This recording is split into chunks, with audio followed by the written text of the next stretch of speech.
Hello everyone, देसी law academy के YouTube channel पर एक बार आप लोगों का फिर से स्वागत है।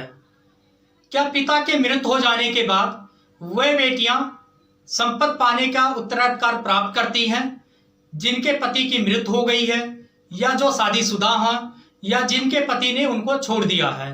तो आज हम इसी टॉपिक पर डिस्कस करेंगे। जो लोग मेरे चैनल पर नए हैं, इस वीडियो को लाइक करिए, शेयर करिए, सब्सक्राइब करिए और बेल आइकन को प्रेस करिए जिससे मेरे नेक्स्ट वीडियो की नोटिफिकेशन आप लोगों तक पहुंच सके। जैसा कि आपको पता है, हिंदू उत्तराधिकार अधिनियम 1956 में लागू किया गया था। उस समय बेटियां सिर्फ परिवार की पारिवारिक सदस्य मानी जाती थी। वे अपने भाइयों की समान अपने पिता के पैतृक संपत्ति में उत्तराधिकार को प्राप्त नहीं कर सकती थी। लेकिन इसी को देखते हुए दोस्तों 1956 के कानून में संशोधन किया गया, जो कि 9 सितंबर 2005 में किया गया दोस्तों, जिसको हम हिंदू उत्तराधिकार संशोधन अधिनियम 2005 के नाम से जानते हैं। अब बेटियां भी अपने भाइयों के समान अपने पिता के पैतृक संपत्ति में उत्तराधिकार को प्राप्त कर सकती हैं।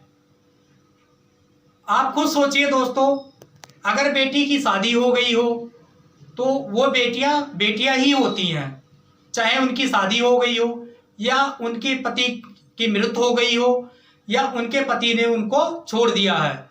कई बार हम समाज में देखते हैं दोस्तों, पति की मृत्यु हो जाने के बाद उनके ससुराल वाले उनको एक्सेप्ट करने से, अपनाने से मना कर देते हैं। तो इस कंडीशन में बेटियों के पास सिर्फ एक ही रास्ता बचता है, अपने मैके का। अगर उसके मैके में भी उसको स्थान ना मिले दोस्तों, तो बेटियां कहां पर जाएंगी?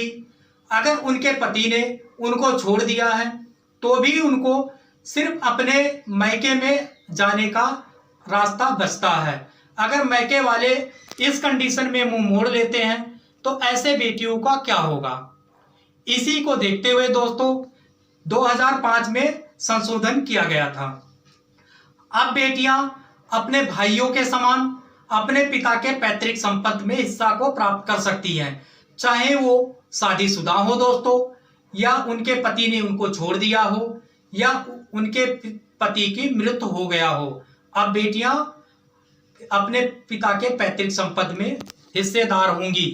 अब यहां पर एक सवाल और पैदा होता दोस्तों कि अगर पिता की मृत्यु हो गई है तो ऐसे कंडीशन में क्या बेटियां अपने पिता के पैतृक संपत्ति में उत्तराधिकार को प्राप्त करेंगी या नहीं?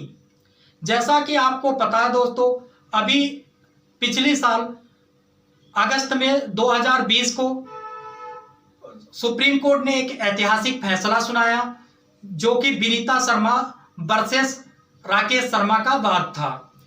इसमें सुप्रीम कोर्ट के 3 जज की एक बेंच ने यह फैसला सुनाया कि पिता की मृत्यु भले हो गई हो या ना हुई हो, अब बेटियां उसी समान उत्तराधिकार को प्राप्त करेंगी जिस तरह बेटे अपने पिता के पैतृक संपत्ति में उत्तराधिकार को प्राप्त करती हैं।